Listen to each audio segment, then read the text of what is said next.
On a vu précédemment là, une introduction à la calorimétrie. Aujourd'hui, on va voir le lien entre la chaleur molaire de dissolution et des mesures qu'on peut faire là, en calorimétrie. Donc d'abord, qu'est-ce que la chaleur molaire de dissolution? Bien, en fait, c'est la quantité d'énergie soit absorbée ou dégagée. Donc, une chaleur, c'est une quantité d'énergie qui peut être, comme ça le dit, absorbée ou dégagée par la dissolution d'une mole de substance.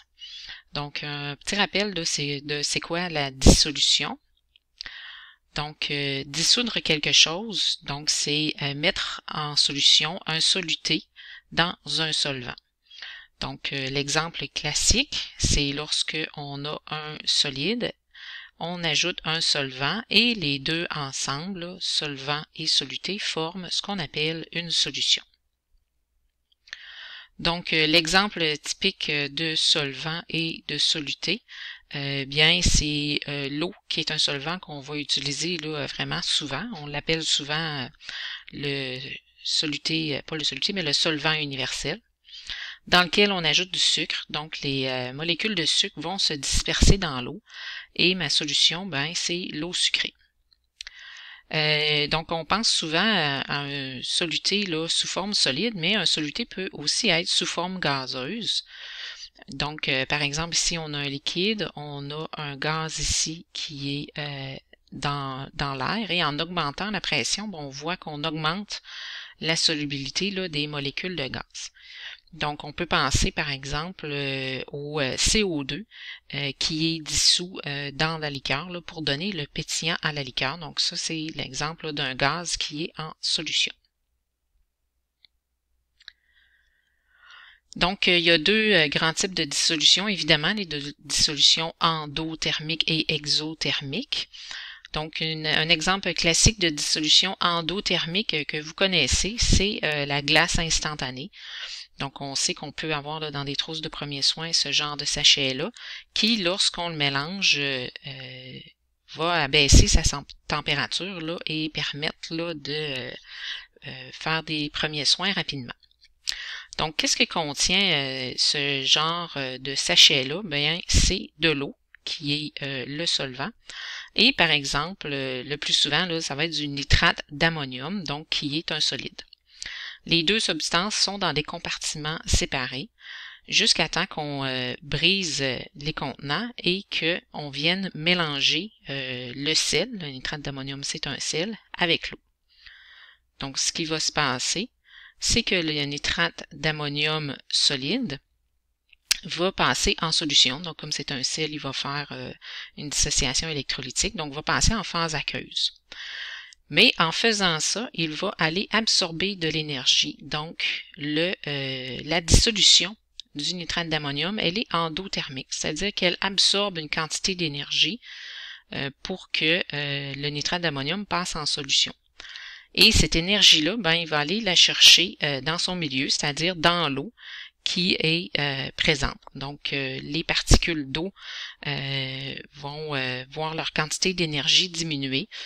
Donc, le degré d'agitation des particules va diminuer et par le fait même, la température également. Donc, c'est ce qui donne là, la sensation de froid. C'est vraiment l'énergie absorbée par la dissolution.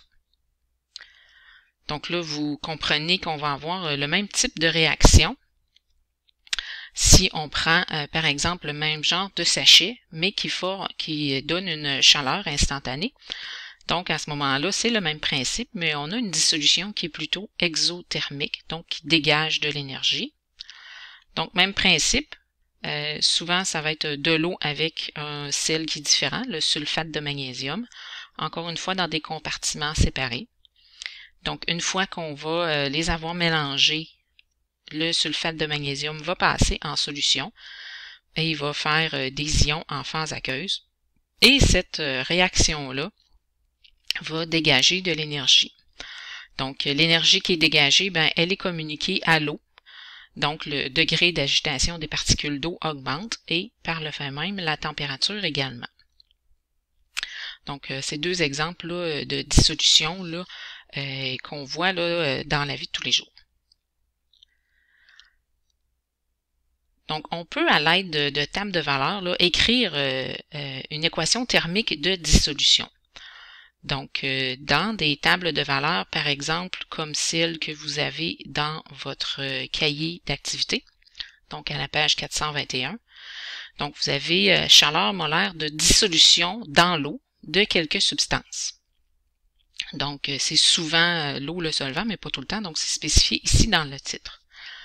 Donc, on a classé là en deux catégories, soit la dissolution endothermique, donc une chaleur absorbée, donc de l'énergie positive, qui va se retrouver du côté des réactifs.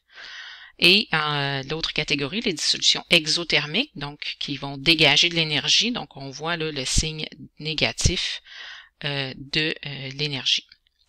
Donc, c'est important de bien regarder l'unité. Hein, ce sont des kilojoules par mol. Donc, pour chaque mol, par exemple, de chlorate de potassium dissous, il y a une absorption de 41,4 kJ d'énergie.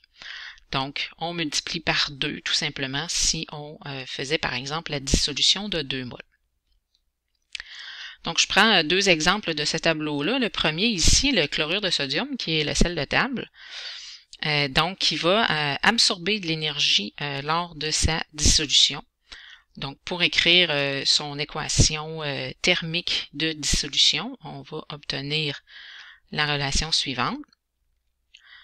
Le chlorure de sodium en phase solide absorbe 3,9 kJ d'énergie pour passer en phase aqueuse. Et comme c'est un sel, ben on a une dissociation électrolytique, donc on a Na+ et Cl- en solution.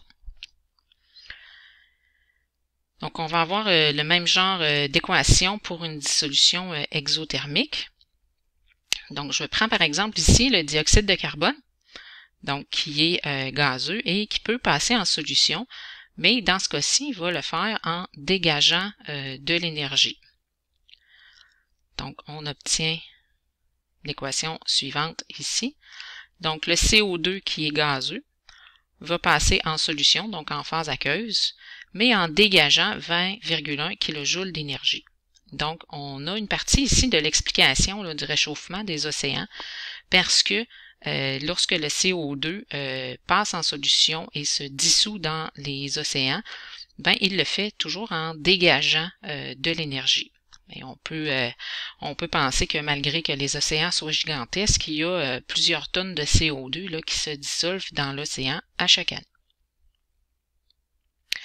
Donc, c'est quoi le lien de la chaleur molaire de dissolution avec la calorimétrie? Bien, par exemple, si j'ai un calorimètre ici fait de 2 verres de styromousse, donc on va considérer que le calorimètre, c'est tout simplement l'eau. Donc, c'est l'eau qui va absorber ou dégager l'énergie en jeu. Donc, par exemple, j'ai de l'eau dans laquelle je peux dissoudre, par exemple, une certaine quantité de KOH, donc d'hydroxyde de potassium. Donc, le petit bâton ici peut me permettre d'agiter. Parfois, on va agiter tout simplement avec le thermomètre. Donc, en agitant, on a notre dissolution ici et ce qu'on va observer, c'est que la température de l'eau va augmenter. Donc, selon l'augmentation de température de l'eau, ben, on va arriver à calculer la quantité d'énergie dégagée par la réaction. Donc, dans ce cas-ci, c'est vraiment de l'énergie dégagée puisque la température monte. Donc, grand à Q égale MC delta T. Donc, on peut faire la masse de l'eau, par exemple 100 grammes pour 100 millilitres, fois le C de l'eau, 4,19, fois la différence de température observée. Ça va nous montrer l'énergie qui est absorbée par l'eau. Et en changeant le signe, donc en mettant un signe négatif, ça va nous indiquer que combien d'énergie a dégagé la dissolution de notre KOH.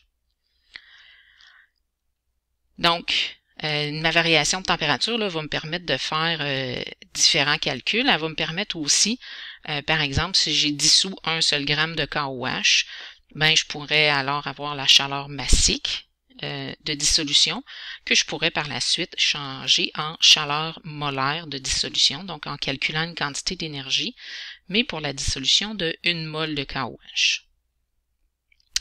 Inversement, grâce à des tables de valeur. Si je connais déjà la chaleur molaire de dissolution du KOH, ben je peux prédire c'est quoi la quantité d'énergie qui va être dégagée et c'est quoi la différence de température qui serait attendue dans mon calorimètre. Donc, on peut faire vraiment différents calculs. Puis, je vais vous inviter à écouter la vidéo suivante, justement, qui fait un exemple de ce calcul-là, et par la suite, aller faire les exercices de la section 4.1 là, dans votre cahier d'apprentissage qui concerne justement la chaleur molaire de dissolution. Bon, les exercices concernent plutôt la section 5.1. Donc, et vous allez retrouver ces exercices-là aux pages 211 à 214 de votre cahier d'apprentissage.